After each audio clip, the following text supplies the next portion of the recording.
Ok. Donc, tout d'abord, merci à l'association Terre à Terre pour l'invitation. Donc, je vais vous présenter donc ma recherche doctorale qui effectivement a débuté donc il y a 3 mois. Donc, c'est assez récent. Euh, pour débuter cette présentation, je souhaite revenir brièvement sur ce qui m'a conduit à m'intéresser au sujet du coup, qui m'importe aujourd'hui et qui nous importe aujourd'hui. Donc, ma recherche doctorale vient d'un intérêt pour l'espace urbain, les espaces urbains et les interactions qui s'y jouent. Donc, j'ai été amené à m'interroger sur les réseaux urbains dans un premier temps, jusqu'à ceux quasi invisibles à l'œil qui sont souterrains, et plus spécifiquement ceux qui laissent passer les eaux usées. Et donc ainsi, mon travail aujourd'hui se porte sur les urines et les selles humaines.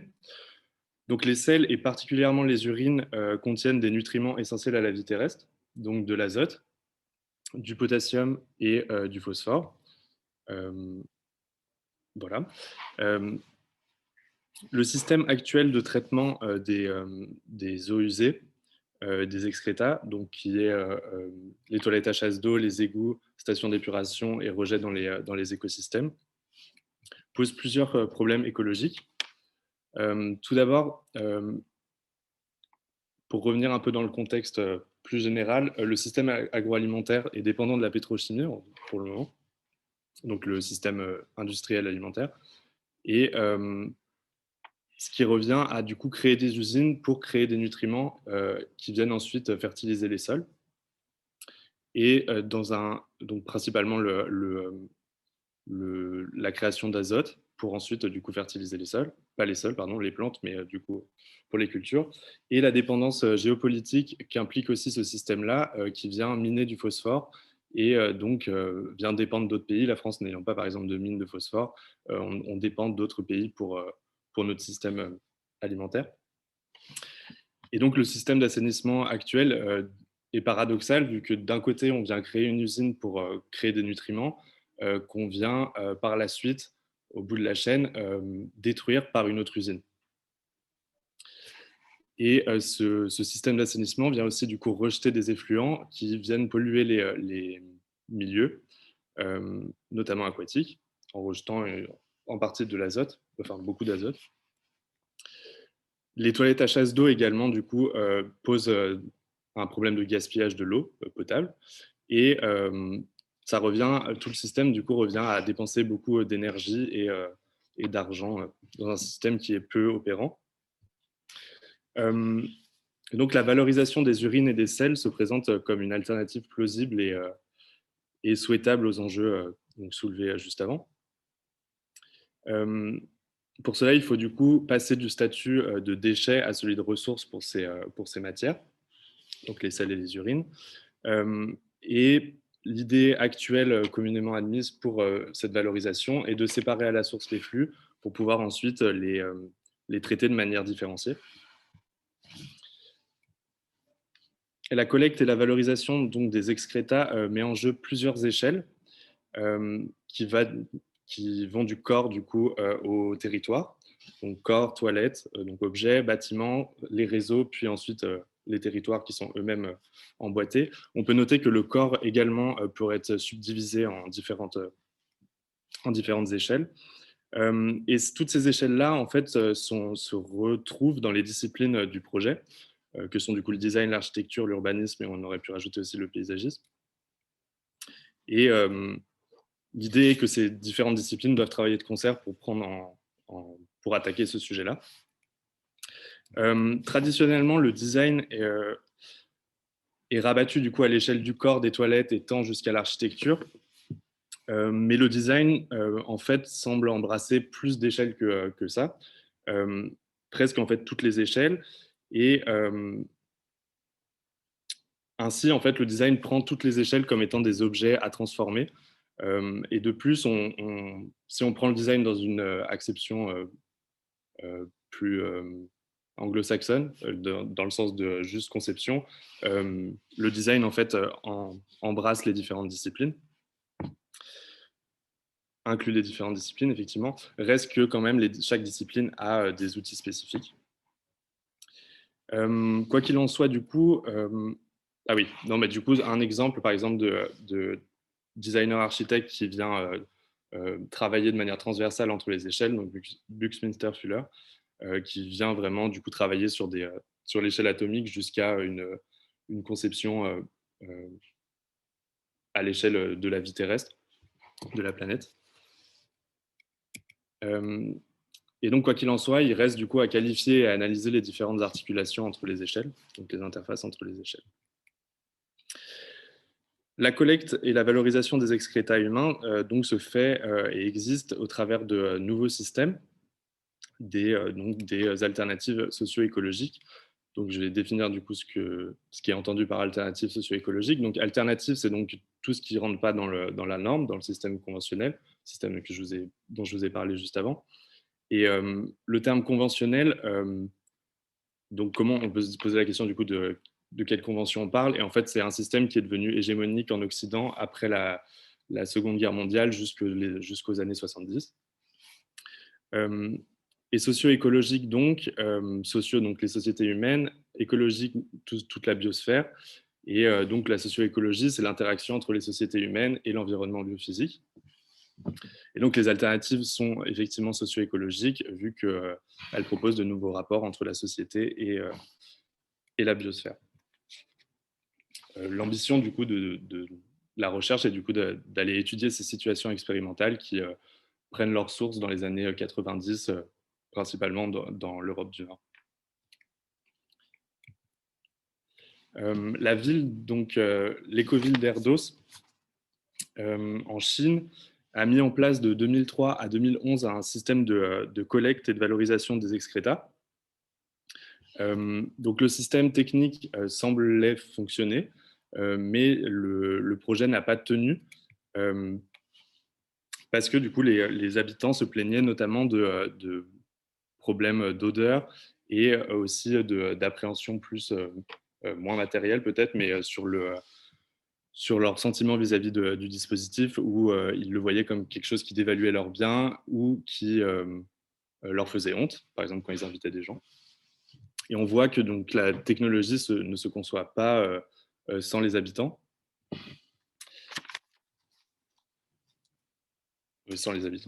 et que du coup ce, cette chose est véritablement du coup un problème de design qui est du coup de concevoir des objets, des aménagements ou des dispositifs pour des usagers, les usagers étant pris comme habitants. Cela m'a amené à m'interroger sur l'acceptabilité de ces alternatives socio-écologiques. Donc, petite différence sémantique d'abord entre acceptabilité et acceptation. Acceptabilité, c'est du coup, enfin, une des définitions possibles, ce serait du coup le degré d'acceptabilité d'un système vis-à-vis des normes sociales, implicites ou explicites. Et l'acceptation, tout simplement, c'est le fait d'être accepté. Et une autre différence qui est temporelle, l'acceptabilité, du coup, vient en amont du projet ou pendant la phase de conception. Et l'acceptation, c'est à la fin du projet et c'est quand, du coup, en fait, l'alternative perd son statut d'alternative. Et ces notions donc s'appliquent aux usagers, mais également à tous les autres acteurs du projet. Et cela pose la question donc des facteurs qui influencent cette acceptabilité. Pour en revenir donc aux facteurs juste après, je vais faire un petit écart. Je vérifie juste le temps. Okay. Juste un petit écart théorico-historique sur l'appréhension sensible de l'espace. Donc l'expérience sensible de l'espace est corrélée à son aménagement, donc à sa construction. Et par sensible, j'entends donc les sensibilités, soit la somme donc des capacités sensorielles, plus des imaginaires qui viennent se superposer au réel. Et la discipline du design peut se lire historiquement comme étant à l'origine de nos espaces de vie contemporains, donc c'est-à-dire de nos expériences sensibles, si on suit du coup le raisonnement que je viens de faire. Et pour aller très brièvement et retracer ça, la première étape vient d'une rationalisation de l'espace domestique par des femmes aux États-Unis à partir du 19e siècle, dans une visée au départ émancipatrice, notamment du coup avec Beecher, puis plus utilitaire, avec d'autres personnes qui ont repris du coup cette idée de la rationalisation de l'espace domestique pour d'autres visées. Et ça vient conditionner progressivement les gestes de l'habitat, donc les simplifier, mais aussi peut-être les réduire et réduire les possibilités. Au tournant du XXe siècle, les espaces intimes domestiques se modifient, notamment grâce à l'arrivée notamment, pardon, grâce à des avancées techniques, comme par exemple l'arrivée de l'eau courante à tous les étages dans les immeubles, mais aussi sous l'influence du coup du modèle américain de salle de bain qui intègre les toilettes dans l'habitat. Enfin, dans la salle de bain et du coup dans un espace plus clos, sachant que les toilettes étaient déjà en fait dans l'habitat, mais voilà, de manière plus rationalisée encore. Le modèle américain vient du coup vraiment d'un modèle d'usine et de rationalisation extrême de l'espace. Et après la Seconde Guerre mondiale, les mouvements radicaux architecturaux se détournent du bâti au profit de l'objet qui est vu comme quelque chose de plus souple et qui amène à proposer d'autres pratiques de manière plus simple, plus flexible plutôt, pas forcément plus simple. Donc avec ça en tête, l'enjeu de ma recherche est alors du coup d'observer et d'analyser les facteurs sensibles qui peuvent être bloquants, limitants, orientants et ou moteurs dans le projet.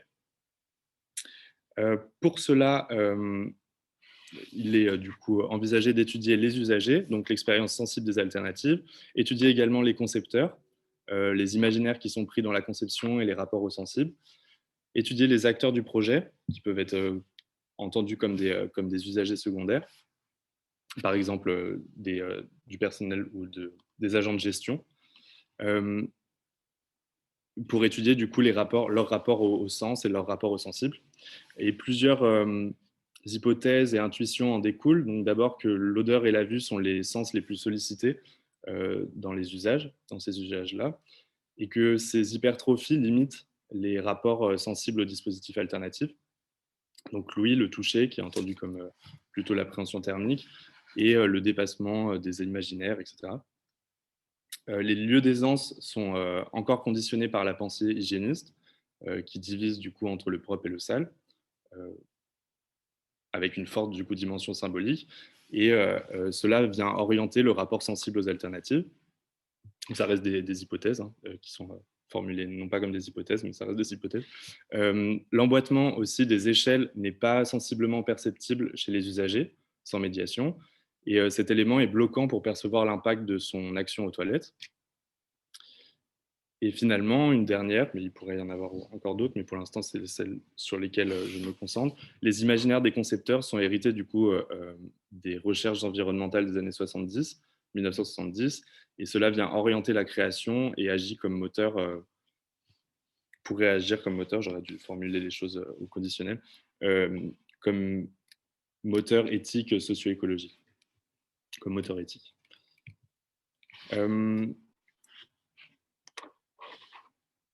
Okay. Ma recherche, donc ça fait peu de temps du coup que je l'ai débuté, mais s'envisage comme étant vraiment basé sur des enquêtes de terrain qui viennent utiliser des méthodes quantitatives et qualitatives en fonction des besoins. Euh, et cela du coup pour ancrer ma recherche dans le réel.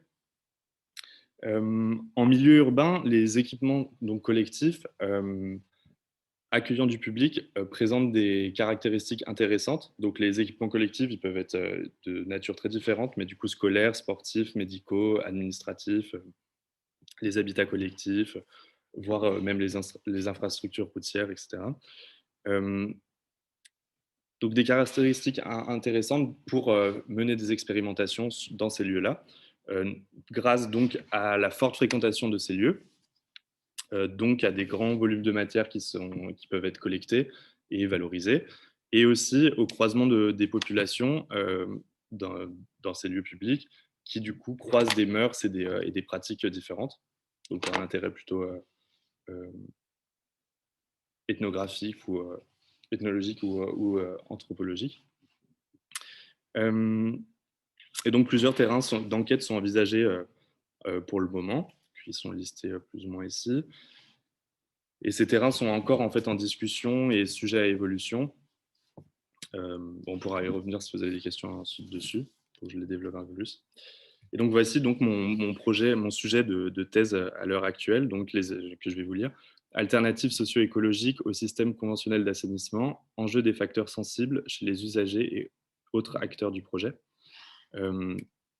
Doctorat qui est donc sous la direction de Denis Martouzet, géographe urbaniste, et Suzel Balèze, architecte, chercheur, tous les deux chercheurs. Enseignant-chercheur même. L'un des terrains d'enquête envisagés, donc je voulais finir quand même avec ça, parce que l'un des terrains d'enquête envisagés est à l'ENS de Paris-Saclay, où j'ai conçu du coup l'an passé un projet de collecte et de valorisation in situ des urines. Et donc ce projet, qui est appelé Urocyclus, a reçu vendredi dernier un accord de principe pour être, donc je suis assez content de pouvoir dire ça, un accord de principe pour être développé à l'ENS et donc mener des expérimentations sur place. Donc le contexte de l'ENS est assez particulier et a amené à développer le projet ici parce que, je vérifie le temps, parce que deux choses. Une première chose qui est que le bâtiment est tout neuf, donc on est rentré ici en 2020, le bâtiment venait d'être livré, et à la rentrée, on a reçu un dépliant qui nous présentait les espaces de l'ENS. Et donc, alors que le bâtiment vient résoudre certains problèmes écologiques, comme par exemple la ventilation naturelle, répondre plutôt à des problèmes écologiques, les toilettes n'étaient pas du tout traitées, voire plus, ils n'étaient même pas indiqués donc, sur les dépliants qu'on nous a distribués. Donc c'est assez symptomatique du coup d'une pratique architecturale qui rechigne peut-être à porter ses yeux sur ces questions-là. Et deuxième point, l'ENS a donc du coup fonctionne comme, pour ceux qui ne sont pas de l'ENS, fonctionne comme une couronne et il y a un jardin central au milieu. Et, et l'idée est du coup de venir collecter ces urines pour ensuite les utiliser dans le jardin. Et il pourrait y avoir d'autres utilisations à l'extérieur de l'établissement, mais pour l'instant le projet est développé comme ça. Et donc le projet propose un réseau de collecte avec différents scénarios qui s'appuient sur un système d'objets, donc une cabine et un urinoir non genré, que vous pouvez voir projeté. Et un des scénarios qui est proposé est de venir collecter ponctuellement les urines lors d'événements festifs à l'ENS, comme par exemple les soirées du BDE, donc du Bureau des étudiants, à la Cocarde. Et, et c'est plutôt ce type de scénario qui, dans un premier temps, pourrait être expérimenté à l'ENS.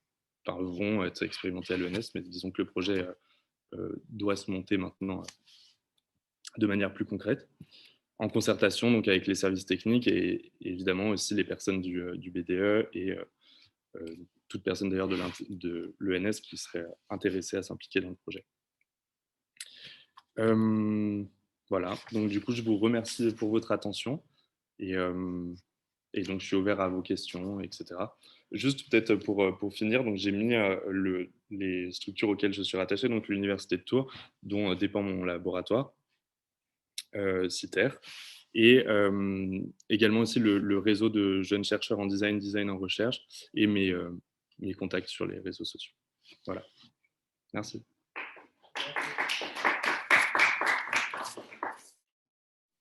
Tac, c'est tout bon.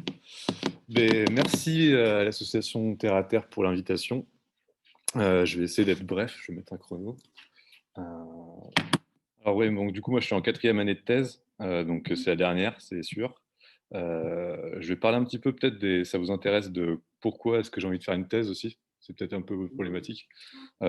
Personnellement, moi c'est venu du fait que en sortant de mes études, j'avais envie d'approfondir certains points. En particulier, moi, mes problèmes, c'était que dans les études qu'on a fait, en tout cas en design, selon moi, on manquait de culture technique. Et du coup, j'ai pris cette thèse comme un moyen de développer pendant 3 ans ma culture technique, quoi. Donc là, ça concernait la conception bioclimatique. Alors, c'est une présentation un peu basique, mais c'est juste pour faire quelques points. Alors, la conception bioclimatique, pour ceux qui ne connaissent pas, c'est une méthode de conception en architecture où, en fait, on va essayer de collecter et de prendre en compte des données climatiques et microclimatiques, ça, je vais en parler, pour, en fait, concevoir en architecture. Donc, c'est une démarche, en fait, où on va vraiment observer pour ensuite déduire des choix architecturaux et techniques. quand on fait une thèse, on a plusieurs manières d'approcher son sujet de recherche. Moi, j'ai choisi d'avoir une approche purement historique, c'est-à-dire que j'allais faire l'histoire de cette chose-là, et une approche qualitative, c'est-à-dire que je vais chercher des données qualitatives, c'est-à-dire des témoignages, enfin voilà, des données qualitatives et pas de quantitatifs. J'ai quelques données quantitatives, par exemple des relevés de température, des choses comme ça, mais moi, vraiment, je m'intéresse à des données qui sont des témoignages qualitatifs, c'est-à-dire vraiment des choses qui sont, voilà, qu'on trouve dans les entretiens, qu'on peut avoir lors d'échanges. Vraiment, une grosse partie de ma thèse, pour le coup, ça a été donc de mettre en place cette démarche-là, mais qui est assez simple. Donc, en fait, on distingue souvent dans les thèses plutôt en histoire les sources primaires. Donc, en fait, les sources primaires, c'est tout ce qui a concerné la période qui vous intéresse, et les sources secondaires qui vont être en fait des sources qui vont vous aider à penser tous les documents que vous avez ramassés avec les sources primaires. Je ne sais pas si c'est clair. Et du coup, donc moi, j'ai eu beaucoup d'entretiens. En fait, ma base de travail, ça a été vraiment des entretiens faits avec des architectes, donc des architectes plutôt en France, quelques-uns aux États-Unis à distance.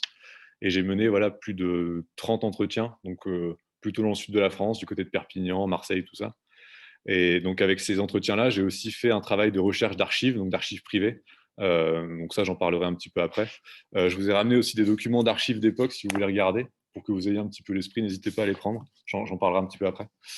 Donc voilà, vraiment, moi, c'est une approche qualitative purement historique, c'est-à-dire qu'il n'y a pas de projet, quoi.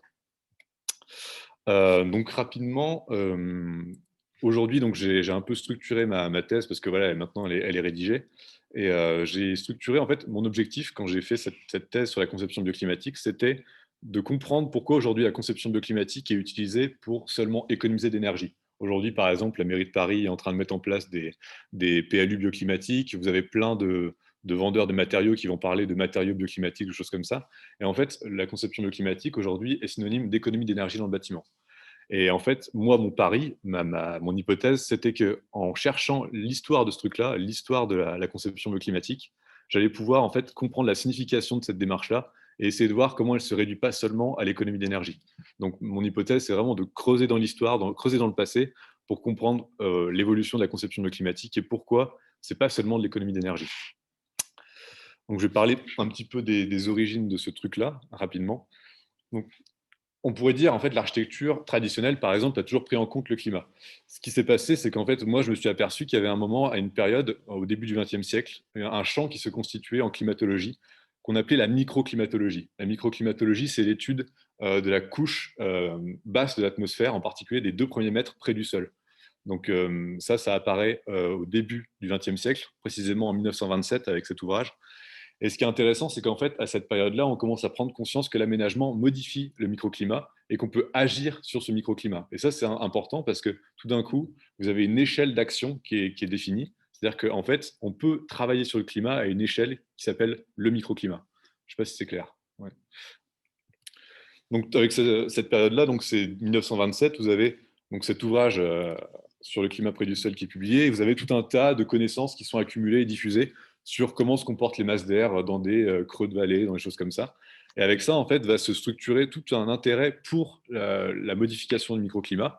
Et particulièrement aux États-Unis, vous avez des publications qui vont commencer à apparaître. On va se dire, ben, en fait, en utilisant cette connaissance sur le microclimat, on peut modifier le climat des maisons et par exemple éventuellement économiser le chauffage. Mais à cette époque-là, il faut se dire qu'en fait, prendre en compte le microclimat, ça permet d'économiser le chauffage et plein d'autres choses. Ça permet aussi d'augmenter aussi l'agrément de vie, ça permet d'avoir aussi des jardins, des choses comme ça. Donc il y a toute une dimension globale qui est prise en compte à cette époque. Donc ça, c'est l'exemple de publication de cette époque-là. En fait, vous avez déjà des architectes qui se disent, bah, tiens, ces connaissances sur les microclimats, je peux m'en servir pour faire des maisons dites tempérées. Donc ça, c'est une publication des années 50 qui présente un peu cette thématique-là. Je vais passer assez vite. Donc là, c'est la publication de l'époque. Vous avez à l'époque toute une étude faite en maquette sur comment les arbres peuvent protéger les orientations est et ouest. Ça, j'en parlerai peut-être plus tard. Donc voilà. Cette période est aussi marquée, en fait, donc là, on était plutôt aux États-Unis. Vous avez aussi, à cette époque-là, dans les pays dits tropicaux, tout un tas de recherches sur des phénomènes de ventilation naturelle, sur le contrôle de l'ensoleillement. Donc là, on est dans d'autres problématiques qui sont plutôt de limiter l'élévation de température. Et en fait, ces problématiques-là, donc de microclimatologie et d'architecture tropicale, elles vont ensuite se croiser dans les années 60 et aboutir en fait à la publication de cet ouvrage-là qui introduit la conception bioclimatique. Ça s'appelle Design with Climate. Donc ça date de 1963. Et à cette époque-là, en fait, voilà, on se dit, Donc, c'est publié par un architecte qui s'appelle Olcay, qui est un architecte américain. Et donc, il y a toute une thématique où en fait, on croise justement les connaissances établies en architecture tropicale, les connaissances en microclimatologie, pour essayer de faire en sorte de structurer une démarche de conception qui prenne en compte le climat.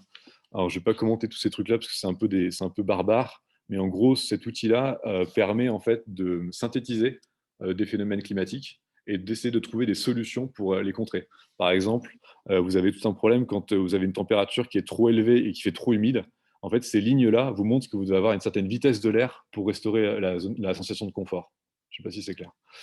Mais bon, bref, voilà, c'est le genre d'outil qui était mis en place à cette époque.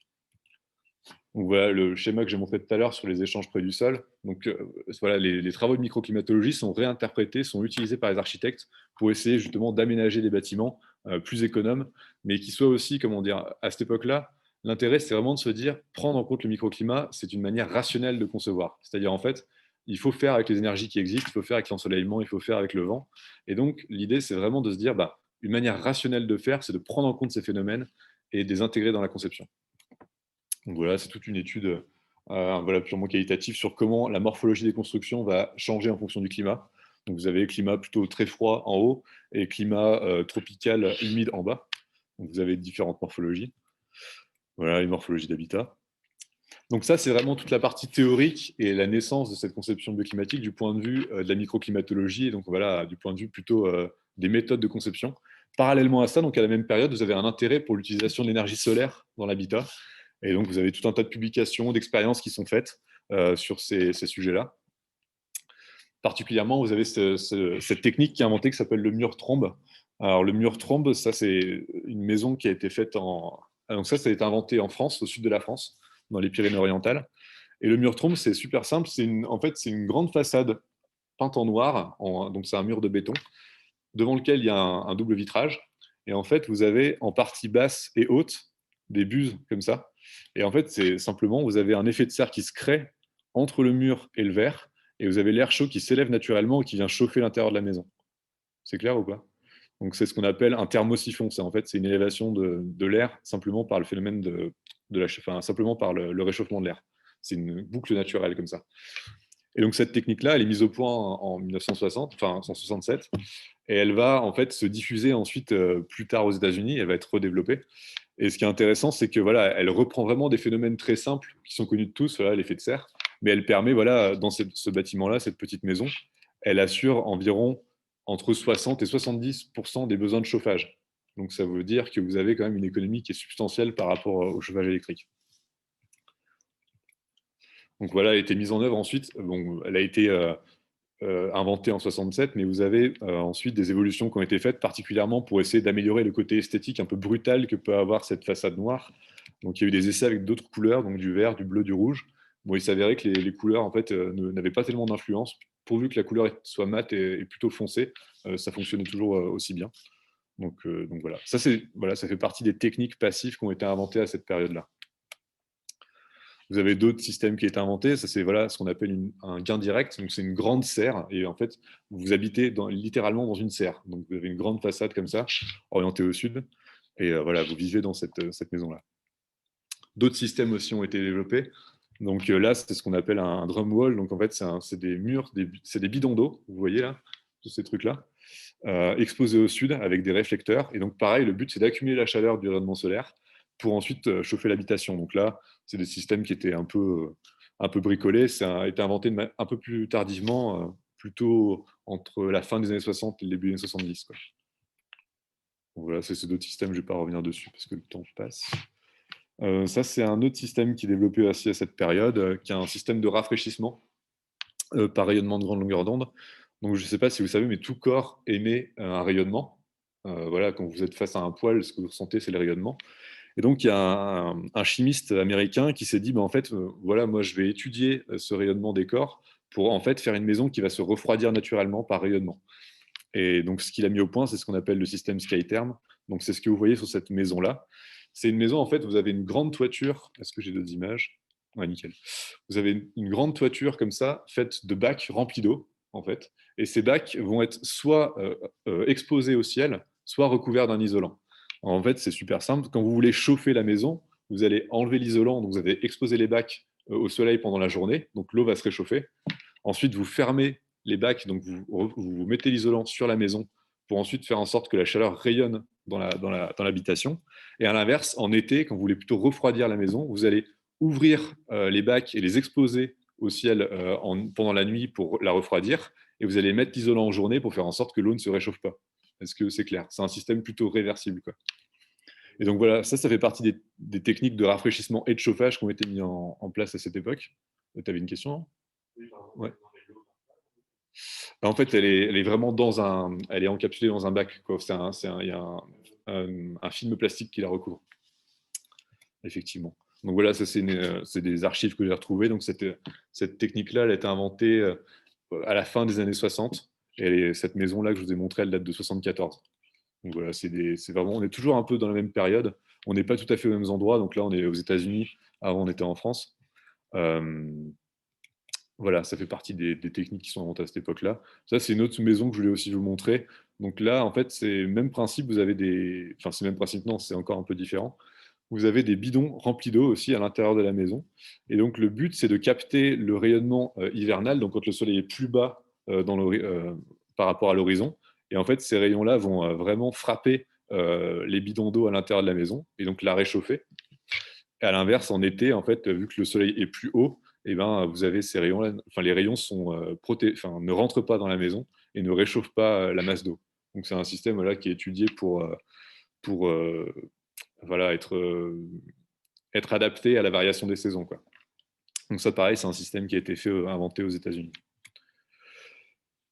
Donc, vous avez d'un côté toutes ces recherches en microclimatologie, de l'autre côté, toutes ces techniques qui sont inventées pour essayer d'utiliser le rayonnement solaire dans l'habitat. Et arrive en 73 le premier choc pétrolier. Donc, je ne sais pas, vous en avez tous entendu parler, c'est un moment de flambée des prix des combustibles. Et donc, il y a une prise de conscience dans les pays développés, donc plutôt l'Europe et les États-Unis, du fait de la dépendance des économies aux énergies fossiles. Donc, c'est une prise de conscience qui est relativement courte. En fait, en 73, il y a juste un signal prix qui fait qu'il y a une augmentation rapide des prix. Il y a quelques événements, c'est très médiatisé. Mais ça va en fait entraîner tout un mouvement de développement d'intérêt pour l'énergie solaire.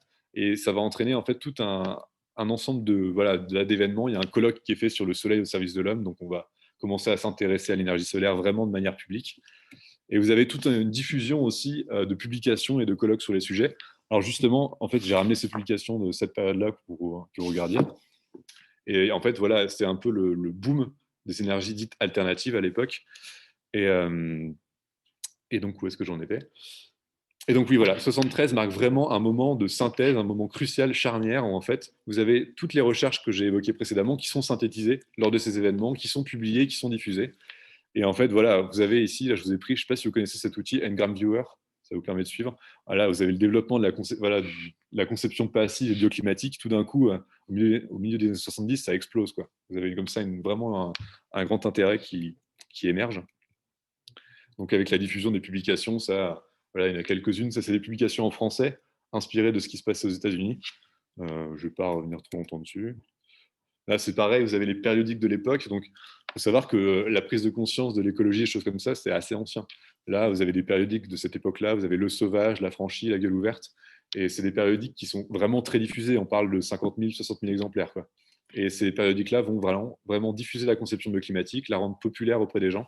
Et voilà, ils vont avoir un rôle assez crucial dans l'émergence comme ça d'un intérêt public pour cette méthode de conception. Voilà, donc ça, c'est des manuels, des publications de l'époque aussi. Donc voilà, vous retrouvez tout l'aspect méthodologique que j'évoquais. Donc là, c'est comment en fait vous pouvez prendre en compte la hauteur du soleil dans la conception d'un bâtiment. Donc vous avez en fait la représentation de la course du soleil qui est reproduite sur un diagramme solaire, ce qu'on voit en bas là. Il faut se dire qu'à cette époque-là, il n'y a pas de logiciel, il n'y a pas. Enfin voilà, on est vraiment dans des méthodes qui sont analogiques, quoi. On fait tout à la main, tout en reportant des angles, des choses comme ça. Donc voilà, ce type d'outil a été utilisé pour dessiner des systèmes de captage solaire, mais aussi des systèmes de protection.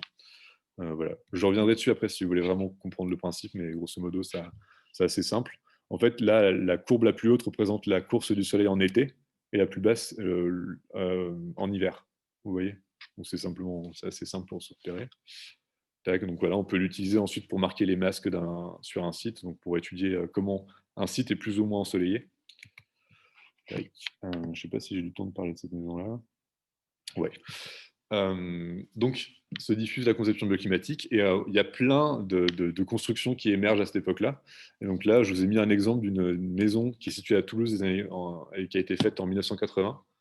Et en fait, cette maison est intéressante parce qu'elle utilise un système de gain direct, donc une grande serre. Et en fait, bon, c'est vraiment la forme. Donc voilà, par rapport aux techniques précédentes du mur trombe, ici vous avez un espace qui est habitable, donc c'est déjà plus agréable d'être dans une serre. Mais vous avez en fait l'architecte qui a imaginé tout un système pour ensuite récupérer la chaleur. Un des paradoxes, c'est le fait qu'en été, vous avez beaucoup d'ensoleillement, mais que les besoins de chauffage sont nuls. Alors qu'en hiver, vous avez en général assez peu d'ensoleillement. Il n'y a qu'à voir la période dans laquelle on est. Et vous avez beaucoup besoin de chauffage. Donc son idée, en fait, à l'architecte, ça a été de dire, je vais accumuler la chaleur en été, l'aspirer et la souffler dans un lit de galet à 2 mètres sous le sol. Donc en fait, voilà, là, vous avez des espèces de buses. Voilà, on les voit, ça c'est la buse qui est en partie supérieure, et ça c'est le réseau de gaines qui est en dessous, quoi. Donc là, vous avez en fait il y a 4 gaines qui soufflent la chaleur sous la maison, comme ça. Et en fait, bon, ce qui est intéressant, c'est que ce système-là a été expérimenté, mais il n'a jamais fonctionné, parce qu'en fait, ils se sont aperçus que la chaleur restait bouchée, restait bloquée ici au niveau de la bouche de soufflage. Et donc voilà, donc ça a été un espèce d'échec. Mais ce qui est intéressant, c'est qu'en fait, à cette période-là, avec la diffusion des techniques que j'évoquais précédemment, il y a tout un mouvement un peu d'invention qui se crée autour des techniques solaires passives. Et il y a tout ce truc un peu voilà, d'enthousiasme pour rechercher des systèmes qui vont pouvoir utiliser l'énergie solaire et qui vont essayer aussi de la stocker. Et ça reste un enjeu qui est un peu crucial aujourd'hui. Donc voilà, c'est les détails de la maison. Ça, c'est une autre chose que je voulais vous montrer aussi, c'est donc petit à petit, il y a aussi une prise de conscience des problèmes engendrés par ce qu'on appelle le confort d'été. Donc le confort d'hiver, ça va être la recherche du chauffage, et donc voilà, tout ce qu'on connaît en cette période. Et le confort d'été, ça va être à l'inverse, la recherche du rafraîchissement. Là, ce que vous voyez, en fait, c'est 3 serres qui ont été construites sur le même site, à presque 10 années d'intervalle. Et ce qui est intéressant, c'est qu'au début, en fait, la première serre qui a été faite sur ce site-là, elle était elle avait une grande surface horizontale. Et en fait, le problème de ça, c'est que vous avez une serre qui accumule beaucoup de chaleur en été. Donc en fait, ce qui s'est passé, c'est que l'architecte a pris conscience de ce problème-là. Et ensuite, quand il a fait une serre sur le même site, il a un peu changé sa morphologie. Donc là, vous voyez qu'en fait, c'est complètement différent. Vous avez juste une petite surface oblique et vous avez une surface verticale plus importante. Mais en fait, il est apparu à l'usage que même cette morphologie-là, déjà un peu étudiée pour limiter l'échauffement, elle avait encore quelques problèmes. Et du coup, quand il a fait une nouvelle serre pour ce site-là, il a encore modifié son système. Et donc ici, vous avez carrément une surface qui est opaque pour limiter le rayonnement solaire en été. À l'inverse, vous avez une grande surface qui va être verticale pour justement capter les apports en hiver. Et vous avez tout un système de trappe pour la ventilation qui est aussi mis en place. Donc ce qui est intéressant avec cet exemple-là, c'est que en fait, on voit qu'il y a des évolutions, des micro-évolutions qui se font sur ces techniques dans des intervalles de temps assez courts. Voilà, donc ça c'est d'autres exemples, même d'endroits de serre qui ont été modifiés. Donc j'arrive en fait un peu à mon sujet. Pourquoi est-ce que donc ces évolutions-là de la conception bioclimatique, il y a cette émergence, cet intérêt, et vous remarquez en fait que tout d'un coup, il y a une espèce de baisse d'intérêt hyper rapide qui apparaît avec ce qu'on appelle le contre-choc pétrolier. Et en fait, ce qui m'intéresse, donc là, c'est un peu l'objet de ce que je suis en train de finir d'écrire, c'est quel est le sens de cette perte d'intérêt pour la conception bioclimatique et pourquoi en fait elle s'est comme ça un peu perdue et aujourd'hui elle revient sous l'angle des économies d'énergie. Et donc ça, c'est un truc que je suis encore en train d'explorer. Mais mon hypothèse, c'est vraiment qu'en fait, il y a quelque chose qui était lié à la compréhension des phénomènes thermiques qui était vraiment important dans la conception bioclimatique. J'ai mis cette image-là à droite parce qu'elle est assez parlante. En fait, donc ça, c'est une maison bioclimatique des années 80. Et vous avez une serre comme ça qui a été conçue par l'architecte. Et le sol est fait de pavés autobloquants. J'ai bientôt fini. Le sol est fait de pavés autobloquants. Je ne sais pas si vous voyez, c'est des pavés en béton assez lourds. Et en fait, ce qui s'est passé, c'est que l'habitante de cette maison, en fait, ces pavés-là, ils peuvent être assez froids quand vous marchez dessus en hiver. Et en fait, l'habitante de cette maison a choisi de placer des tapis pour justement ne plus avoir cette sensation de fraîcheur quand elle marchait dans sa serre. Et ce qui est intéressant, c'est qu'en fait, on voit là qu'un choix fait par l'architecte, donc c'est le choix des pavés autobloquants, va à l'encontre du confort et du désir des habitants. Et donc, ce qui est intéressant, c'est que là, il y a une espèce de conflit dans cette image entre le désir de faire une maison qui va pouvoir accumuler l'énergie solaire, et en même temps l'habitant qui souhaite avoir une sensation de confort, donc éviter d'avoir cette sensation de paroi froide, de sol froid, et qui choisit de mettre des tapis, et donc de se passer des choix de l'architecte. Voilà, donc ça c'est une hypothèse de se dire, bah, il y a eu un problème d'un moment de compréhension des phénomènes thermiques, de diffusion de cette compréhension, qui a fait que voilà, il y a eu une espèce de perte d'intérêt ou de désintérêt pour cette démarche. Voilà. Bon, après, je parle un peu de l'actualité. Bon, ça, vous connaissez un peu le changement climatique, tous ces trucs-là. Voilà. Moi, j'avais juste une question, un débat par rapport à votre association et ce que vous faites. Pour moi, l'enjeu, vraiment, en faisant une thèse sur ces sujets-là, donc de conception de climatique, c'est aussi de conjurer l'angoisse qu'on peut avoir par rapport au changement climatique. Essayer de se dire, en fait, ce qui se passe avec ces choses-là, donc de prendre en compte le climat dans la conception, c'est aussi une manière de se dire, bah voilà, le climat n'est pas ce truc forcément monstrueux qui évolue et qui nous échappe. Il y a des moyens de le comprendre, il y a des moyens de le modifier localement ou au moins de le moduler, on pourrait dire. Et voilà, le but pour moi aussi, on va dire de manière plutôt intime, c'est aussi de me dire, ben voilà, comment en fait on peut essayer de faire en sorte que ce qui est annoncé comme la catastrophe sur le changement climatique, voilà, peut amener des choses positives, peut amener une nouvelle compréhension, une amélioration de nos modes de conception. Voilà. Bon, j'ai des petits articles. Merci.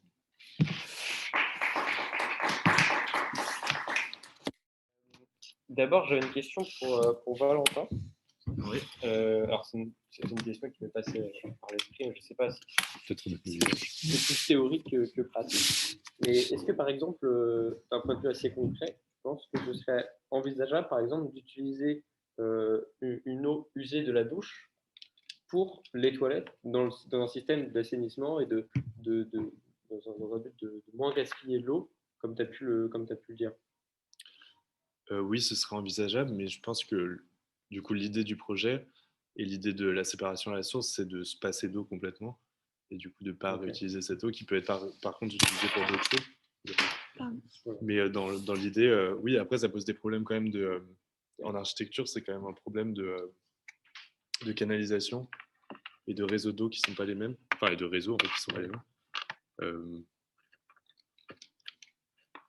C'est pas exactement mon sujet, donc j'ai pas forcément d'exemple en tête, mais je suppose qu'il doit y avoir des exemples qui existent de collecte d'eau. On peut penser aussi du coup à la collecte aussi des eaux pluviales pour ce genre d'alternative du coup à l'eau potable.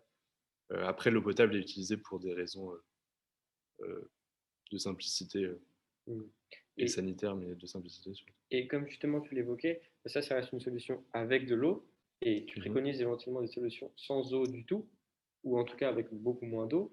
Est-ce que, donc tu es au tout début de ta thèse, donc je ne vais pas te demander des projets très, très aboutis, mais est-ce qu'il y a déjà des idées en tête, soit des projets qui sont à peine nés, soit des idées en tête qui ont déjà émergé chez toi pour des systèmes justement beaucoup plus, utilisant beaucoup moins d'eau? En fait, il y a pas mal de systèmes qui existent déjà. D'accord. De séparation du coup à la source. Il y a plein de manières en fait de séparer à la source différemment et de traiter différemment les matières qui sont collectées de manière séparée. Donc oui, il y a plein d'alternatives qui existent. Après, je dirais que c'est aussi localement que chaque projet se construit de manière différente.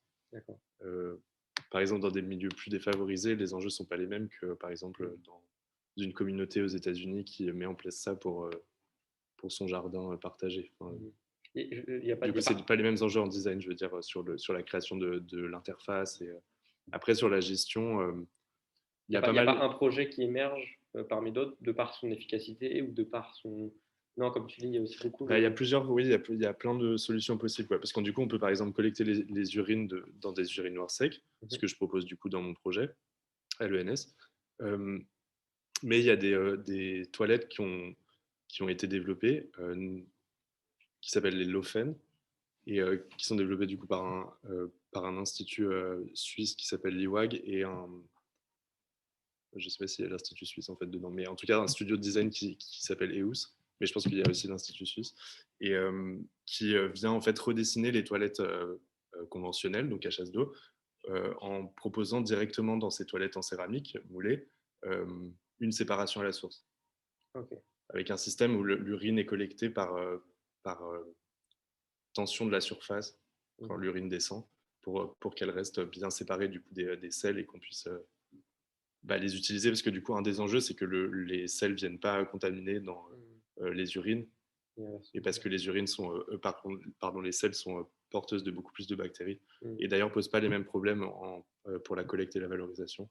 Les urines sont plus simples du coup à collecter et à valoriser, et comme je le disais aussi, c'est Renaud Delouze du coup qui en parle, qui est un ingénieur, qui explique que du coup en fait il y a beaucoup plus de nutriments valorisables dans les urines que dans les sels. Ce qui fait qu'en fait la recherche se porte de manière internationale beaucoup plus sur la collecte des urines plus que la collecte des sels. Mais il me semblait intéressant, et en tout cas pour l'instant il me semble intéressant toujours pour la suite de travailler sur les deux et pas de pas me limiter juste à la collecte des urines. D'accord. Voilà. Ok, très bien, je te remercie. Ensuite, j'ai une petite question pour Clément. Du coup, si j'ai bien compris, ta démarche elle est quand même très historique sur donc l'émergence, et donc puisque tu t'appuies sur beaucoup sur des documents. Mais est-ce que, enfin, je voulais savoir jusqu'à où tu allais dans ta démarche historique, dans le sens où est-ce que tu t'intéressais à l'émergence, tu voyais un petit peu l'évolution aussi qu'il y a derrière. Parce que comme tu as pu parler donc, de l'arrivée de ces problématiques dans les esprits, et après éventuellement de la baisse d'intérêt, puis du regain d'intérêt, est-ce que jusqu'où tu es allé en fait dans ton étude de la chose? Ben, du coup, en fait, moi, je me concentre sur cette période-là 73 que j'évoquais, donc le choc pétrolier, et après, donc, il y a cette baisse d'intérêt des années 80. Donc, moi, je m'arrête un petit peu à ce moment-là parce qu'après, il y a beaucoup de problèmes politiques, et puis en fait, il y a tout un versant réglementaire qui vient se rajouter sur la conception des bâtiments, donc qui ensuite vient un peu embrouiller le message.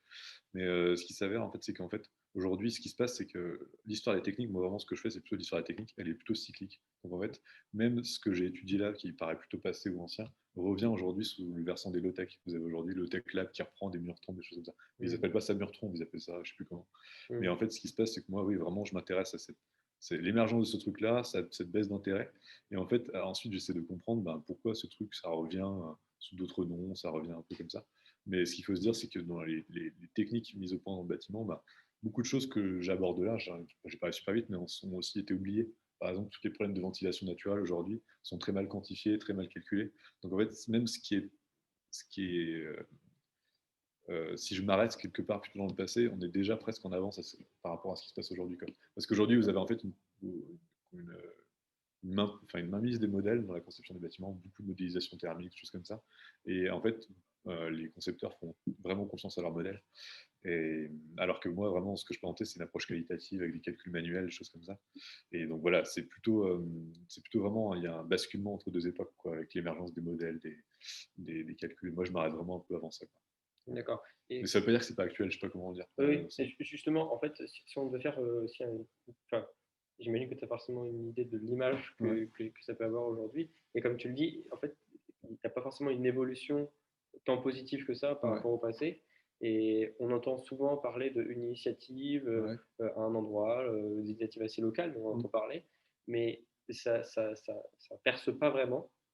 Et est-ce que par contre, ça, tu l'as dit, c'est peut-être l'aspect réglementaire qui joue beaucoup. Est-ce que tu penses que c'est beaucoup ça qui joue, ou il y a d'autres aussi dimensions? Moi, il y a un truc, je n'ai pas du tout parlé, je suis désolé, mais c'est l'aspect symbolique de la chose. Par exemple, moi, j'ai recueilli des témoignages de gens qui disent quand ma maison se fait échauffer par l'énergie solaire, j'ai le sentiment d'être dans un cycle un peu cosmique. Vous voyez, il y a un truc un peu symbolique qui dit j'ai l'impression, j'ai le sentiment, je sens quelque chose que le soleil, vient réchauffer ma maison. Il y a quelque chose de, comment dire, vraiment de symbolique qui est important là-dedans. Et ça, c'est un truc qui est aussi intéressant, c'est que du coup, certes, ma maison est chauffée avec le soleil, donc j'économise du chauffage. Il y a quelque chose de symbolique, d'enrichissant, de positif dans le fait de se dire tiens, ma maison fonctionne avec le climat et en synergie avec les phénomènes climatiques. Et ça, je pense, c'est super important par rapport à comment on nous vend aussi l'écologie aujourd'hui, c'est de ne pas toujours penser qu'on est dans la réaction, on est dans le moins d'énergie, moins de machin, mais on est aussi à chercher dans des valeurs positives. Voilà, de satisfaction d'être en lien avec le climat. Attaché aux convictions davantage. Aux convictions, mais c'est même plus profond que ça, c'est vraiment de se dire ce que je fais, en fait, c'est une valeur positive qui est engagée dans ce que je vais faire. Par exemple, un autre truc, j'ai présenté là, des techniques, les murs tombent, des choses comme ça, des gens qui habitent dans des maisons comme ça disent, moi, la nuit, quand je me réveille la nuit, je sais si il fait nuageux ou pas. Parce qu'en fait, je sais si ma maison est plus ou moins chaude. Vous voyez, en fait, c'est une sensibilité au phénomène qui n'est pas juste de se dire, j'économise de l'énergie, mais en fait, je suis aussi conscient du climat dans lequel je suis, de la nébulosité, des choses comme ça. c'est voilà, une espèce de souci et de sensibilité à ces choses-là. Je pense que ça, c'est super important de trouver des valeurs positives par rapport au changement. Sinon, on va être toujours en train de subir, être en réaction et c'est pas positif, quoi. Ok. Bah, justement, j'ai un point pour rebondir un peu là-dessus. Et pour vous deux, parce que je pense que vos deux visions à vous peuvent être assez éventuellement enrichissantes d'avoir deux visions, c'est est-ce que notamment les croyances des individus, comme tu as pu le dire, mais comme tu as pu le dire aussi, Valentin, elles constituent une des principales contraintes ou une aide des designers et des architectes?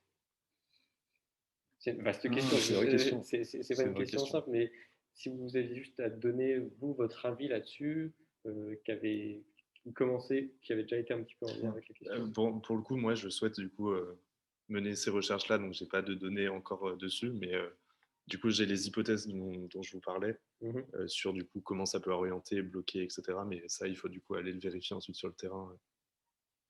Voilà. Ok. Pour moi, en fait, le vrai problème, c'est de ne pas avoir conscience de ce à quoi tient le mode de vie, par exemple. Les ingénieurs, ils vont dire, en fait, il y a deux extrêmes dans les modes de vie. Quand vous modélisez un bâtiment, vous avez le beauf qui vit en slip dans une maison à 25 degrés, et vous avez l'écolo qui met 14 pulls et qui vit dans une maison à 18, quoi. Et en fait, la difficulté, c'est de se dire, l'un et l'autre, en fait, sont un peu dans l'excès, parce qu'en fait, bon, celui qui va être vraiment à trop mètres de pull, il va presque vivre sa vie de manière un peu trop masochiste, quoi, dire voilà, je fais ça vraiment pour la planète, et le beauf à l'inverse, lui va se dire je m'en fous, je chauffe et basta, quoi. Donc en fait, il faut toujours trouver un équilibre un peu entre sensibiliser les gens et ne pas non plus les contraindre, et ça c'est vraiment tout le problème, voilà, des jeux. Donc la réglementation, eh bien voilà, tous les bâtiments de Saclay sont à 19 degrés, c'est la réglementation qui impose ça. Enfin voilà, il y a un truc qui est à trouver dans la sensibilité, la contrainte. Enfin, c'est toujours très compliqué ces arbitrages réglementaires, quoi. Mais c'est là où ça se joue, quoi. Ce qu'il y a, c'est que on ne peut pas tous être militants, ouais, on ne peut pas tous dire voilà, je vais faire. Et ça, c'est vraiment la difficulté, c'est voilà, ce qu'on va contrarier. Pour moi, il y a une part de contrainte qui est nécessaire. Ouais, c'est ma conviction, c'est qu'on ne peut pas. Au bout d'un moment, quand s'est passé le premier choc pétrolier, on a dit on limite la température de chauffage à 18 degrés, point barre. Et les gens sont adaptés, quoi. Juste pour l'anecdote, au début du XXe siècle, les gens toléraient entre 11 et 12 degrés dans une chambre à coucher, quoi. 12 degrés, c'est froid, hein. Et donc, voilà, en fait, il y a une évolution aussi de la compréhension du confort, quoi. Juste pour compléter du coup ce que je disais, moi du coup je compte mener des enquêtes spécifiquement du coup sur la question de l'essence chez les usagers et les acteurs du projet. Mais en fait il y a quand même des enquêtes qui existent déjà hein, sur la question de l'acceptabilité de ces alternatives-là. Et ce qui est montré, c'est qu'en fait les usagers sont pas réticents à la mise en place de ce type d'alternative une fois que une médiation est faite sur les enjeux écologiques. Donc les enjeux écologiques semblent être le facteur déterminant pour accepter du coup ces alternatives chez les usagers, mais que les enquêtes le montrent, des enquêtes qualitatives montrent que, non, quantitatives d'ailleurs en fait, montrent que les réticences viennent plus des agriculteurs qui n'ont pas d'assurance que ces alternatives-là, en fait, vont pas détériorer leur culture et qu'en fait, elles vont être acceptées ensuite à la vente, etc. etc. Et on rejoint du coup, effectivement, le problème de la réglementation. Oui, et qu'il y a un vrai souci, notamment du coup, sur le fait de faire passer les matières organiques du statut de déchets à celui de ressources. Et si elles sont considérées comme des ressources, bah, du coup, elles peuvent être valorisées de manière plus facile, etc. Ça, c'est des personnes qui travaillent dessus, mais à pousser là-dessus. C'est plus des questions légales et de droit. Après, je sais que d'un point de vue un peu plus politique publique, je sais qu'il y a encore aujourd'hui beaucoup, il y a des politiques publiques sur des économies d'énergie, mais qui restent encore dans des combustibles fossiles. Par exemple, vous avez des crédits d'impôt si vous changez votre chaudière, même si elle reste à fuel, elle est plus récente, donc elle consomme moins, mais c'est toujours sur des combustibles fossiles, et c'est des politiques qui ne sont pas tellement tournées vers des alternatives à ces combustibles fossiles. Et c'est aussi peut-être ça qui peut bloquer, mais tu en parlais un petit peu dans la réglementation, mais c'est aussi dans les politiques publiques que ça peut éventuellement évoluer. Je ne sais pas si vous avez des exemples aussi de politiques comme ça, mais j'imagine aussi, par exemple, que les architectes que tu as pu montrer, c'est des architectes qui travaillent avec la personne qui va habiter ensuite dans l'habitation, donc c'est très marginal. C'est sûr. C'est plus ou moins un appel d'offres en fait de l'architecte. Donc c'est sûr. Du coup, par rapport à comment les politiques publiques peuvent inciter, c'est ça ta question, comment elles incitent ou pas? Bah, par exemple, un exemple de cette époque, c'est quand on installait un chauffe-eau solaire, c'était remboursé, pour être remboursé par l'État, mais par exemple, il fallait installer un chauffe-eau solaire en kit, c'est-à-dire un chauffe-eau solaire industriel. D'accord. Il fallait acheter son chauffe-eau solaire et ensuite faire rembourser son truc. Donc en fait, ça excluait tous les bricolages qui pouvaient être faits quand vous achetez un capteur et un ballon en fait séparés. Et toutes les tentatives pour essayer d'intégrer son chauffe-eau solaire de manière plus esthétique dans une façade. Parce qu'en fait, un chauffe-eau solaire, c'est assez moche, hein, c'est vraiment le truc avec le ballon au-dessus. Donc ouais, là, pour le coup, c'est un truc un peu pervers de la réglementation, c'est qu'elle dit, bah, en fait, oui, je vous rembourse un chauffe-eau solaire, mais que s'il est en kit industriel. Quoi. Donc ça, c'est un peu un problème. Après, ouais, la puissance publique, le problème, c'est que c'est ce truc-là, les années 70, ça a été de courte durée. Quoi. Après, il y a le contre-choc pétrolier, donc il y a tout de suite l'arrivée des nucléaires, des pétroles non conventionnels. Donc il y a tout un truc, en fait, il y a un shift assez rapide. Donc ces subventions-là, elles ont été de courte durée. Mais oui, pour moi, ils ont. Enfin, oui, c'est sûr qu'ils ont un rôle à jouer, la puissance publique. Ben, oui. Clairement, des alternatives qui existent, en tout cas en France, je pense en Europe et aux États-Unis. Les politiques publiques sont obligatoirement impliquées dès que ça prend une certaine ampleur. Et par exemple, à Paris, il y a un projet, du coup, on en parlait brièvement juste avant les présentations, mais qui est en train d'être conçu et développé à Paris, donc, dans le 14e arrondissement, sur l'ancien hôpital de Saint-Vincent-de-Paul, où il y avait les Grands Voisins, le site des Grands Voisins. Et ça, c'est en fait, c'est la ville de Paris, du coup, qui porte ce type d'initiative. Donc, ça reste local aussi, à grande échelle, plus ou moins, parce que c'est à Paris. Oui, mais dans le sens où, du coup, c'est des politiques publiques qui viennent, du coup, lancer ce type d'alternative, donc portées par les recherches qui ont été menées là-dessus. Hein, et c'est souvent l'œuvre de personnes qui sont un peu en marge, mais dans le système, et qui viennent pousser en disant « Ok, on va mettre ça en plus parce que c'est intéressant », mais qui sont assez haut placés pour pouvoir le faire. Et ça, c'est intéressant votre question, parce qu'en fait, ça pose la question de savoir est-ce que la puissance publique doit agir à l'échelle nationale. Quand vous avez, par exemple, moi je vois, il y a pas mal de programmes qui sont en train d'être mis en place sur l'adaptation des villes au changement climatique. Et ça ne peut pas être national, parce qu'une ville comme Montpellier ne peut pas s'adapter de la même manière que Paris, où il y a des îlots de chaleur considérables. Donc en fait, déjà, rien que ça, on voit que des municipalités déjà conséquentes, comme Montpellier, Marseille, Toulouse, prennent conscience localement de ces trucs-là, adaptent leur PLU à ce genre d'évolution. Donc, on voit des choses intéressantes, mais vraiment à des échelles. Mais je trouve du coup que c'est intéressant, parce que c'est vraiment Montpellier qui travaille sur ces problèmes. Quoi. C'est pas à l'échelle nationale, mais en même temps, il y a une telle diversité. Juste pour avoir une idée, le sud de la France, c'est 3000 heures d'ensoleillement en moyenne par an. Le nord, c'est 1700. Il y a déjà une différence considérable entre le nord et le sud. Donc, vous ne pouvez pas généraliser. Enfin, la réglementation thermique, elle est modulée en fonction des localités, mais déjà rien que ça change complètement votre approche des problèmes. Quoi. Il y a quand même du coup une articulation entre. Enfin, je pense à ça parce que du coup, les PLU, c'est quand même national. Et ça, enfin, je sais pas comment dire, mais nationalement, du coup, il y a un cadre pour que localement, on puisse développer des choses. Mais... Donc, je pense que les deux doivent travailler ensemble. Permettant de décentraliser quand même et d'adapter les projets dans chaque commune. Par exemple. Mais quand les premières réglementations thermiques sont arrivées, elles étaient très favorables à l'isolation thermique des bâtiments, donc en gros ce qu'on fait, et elles ne prenaient pas en compte l'inertie. Donc en gros l'inertie, c'est toutes les masses de matériaux qu'on peut avoir. Et donc ça, c'était vraiment critiqué parce que c'est une approche très centralisée du problème. C'est des Parisiens qui vont penser leur problème, donc plutôt leur confort d'hiver, le chauffage, et qui vont isoler. Alors qu'en fait, dans des zones comme Marseille, tout ça, on va moins isoler, mais plus chercher de l'inertie, des choses comme ça.